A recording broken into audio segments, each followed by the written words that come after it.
Ukraine ने हाल ही में रूस के खिलाफ एक बड़े ड्रोन हमले को अंजाम दिया है। यूक्रेन ने इसे ऑपरेशन स्पाइडर वेब नाम दिया। यह हवाई हमला रूसी सीमा के अंदर किया गया, जिसके तहत यूक्रेन ने रूस के 3 बड़े एयरबेस बेलाया, ओलेनिया और इवानोवो पर जोरदार हमला किया।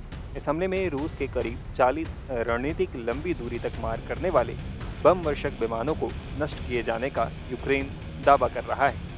यूक्रेन के रूस पर किए गए इस ड्रोन हमले को लेकर अब नई और चौंकाने वाली जानकारी सामने आई है। मीडिया रिपोर्ट्स के मुताबिक इस हमले में जिस तकनीक का इस्तेमाल हुआ वो करीब 20 साल पुराना ओपन सोर्स सॉफ्टवेयर था, जिसका नाम अर्दू पायलट है। ये जानकारी एक मीडिया रिपोर्ट में सामने आई है, जिसमें कहा गया है कि इस हमले में अर्दू पायलट नाम के एक सॉफ्टवेयर का इस्तेमाल हुआ, जिसे सबसे पहले साल 2007 में क्रिस एंडरसन ने लेगो माइंड स्टॉर्म्स किट की मदद से बनाया था।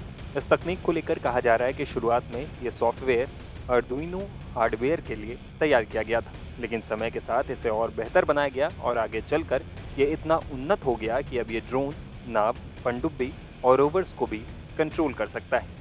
इसके जरिए जीपीएस, वेब पॉइंट सेट करना, टेक ऑफ और लैंडिंग को ऑटोमेट करना और ड्रोन की उड़ान को स्थिर रखना संभव होता है। रूसी एयरवेज पर यूक्रेन के हमले के वीडियो फुटेज में देखा जा सकता है कि यूक्रेनी ड्रोन अर्दू पायलट से लैस थे। मीडिया रिपोर्ट्स के मुताबिक यूक्रेन के सुरक्षा एजेंसी एसबीयू ने इन विस्फोटक ड्रोन को रूस के भीतर ट्रकों और स्टोरेज यूनिट्स में छिपाकर पहुंचाया था। जैसे ही यूक्रेन का ऑपरेशन शुरू हुआ, इन छिपे हुए कंटेनरों की छतें खुली और ड्रोन अपने टारगेट की ओर रवाना हो गए।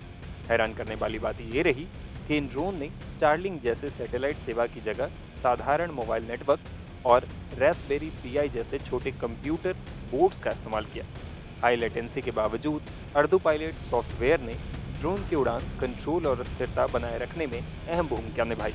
इस वजह से ही रूस पर सटीक हमला संभव हो पाया। रूस पर यूक्रेन के हमले के बाद अब रूस के पलटवार की भी खबरें सामने आ रही हैं। रूस की ओर से परमाणु हमले की संभावना से भी डिफेंस एक्सपर्ट्स इनकार नहीं कर रहे हैं। मुझे लगता है कि पाकिस्तान को भी बहुत जरूरत है अपनी पॉलिसीज और नीति बदलने की, लेकिन मुझे नहीं लगता वो बदलेंगे और वो इस प्रकार की भीख मांगने की कार्रवाई मुझे लगता है काफी सालों तक आगे चलती रहेगी।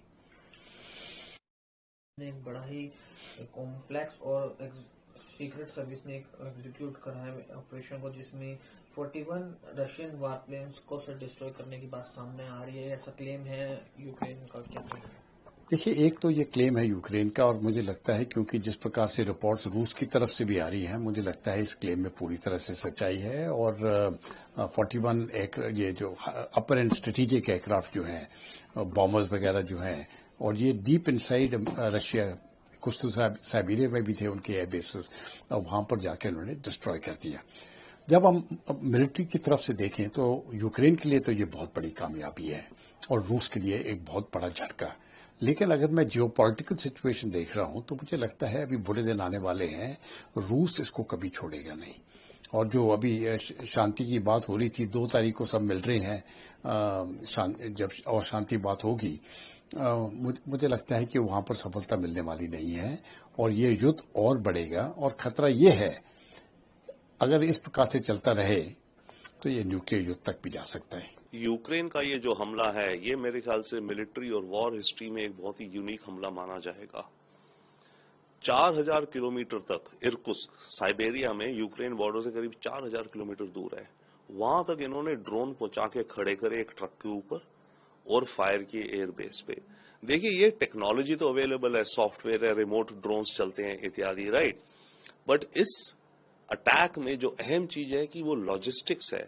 यूक्रेन कैसे ड्रोन्स अपने बॉर्डर से रशिया के अंदर ले गया, वहां पर ट्रकों पे लदवाए, वहां की कोई लोकल ट्रक कंपनी से लदवाए, वहां पर कुछ वुड के घर बनाए लकड़ी के कि भाई हमें यहां से वहां ले जाने हैं, और उनकी छत पे इन ड्रोन को छुपा दिया गया। हजारों किलोमीटर ट्रक चलते गए, पुलिस ने जहां रोका, नाकाबंदी है जो भी करी, ट्रक ने दिखाया कि देखो मैं तो ये वुडन हट्स ले जा रहा हूं उस डेस्टिनेशन। उन्होंने देखा फॉल्स सीलिंग में ड्रोन दबा रखे थे। वहां जब पहुंच गए उस एयरबेस के पास, वो ट्रक वहां खड़ा हो गया और रिमोटली कंट्रोल करके ऑर्डर दिया। तो ये लॉजिस्टिक्स की बहुत बड़ी एक जीत है। रशिया को डेफिनेटली बहुत बड़ा नुकसान हुआ है। यूक्रेन तो कह रहा है 41, बट रशिया कह रहा हुए हैं चाहे कम हुए हों। क्लेम है कि करीब $8 बिलियन, $7 बिलियन तक के प्लेन्स ध्वस्त हो गए हैं। 1/3 जो क्रूज मिसाइल कैरी करने वाले एयरक्राफ्ट हैं रशिया के, वो उड़ा दिए गए हैं। तो ये बहुत ही डीप और घातक अटैक है रशिया के ऊपर।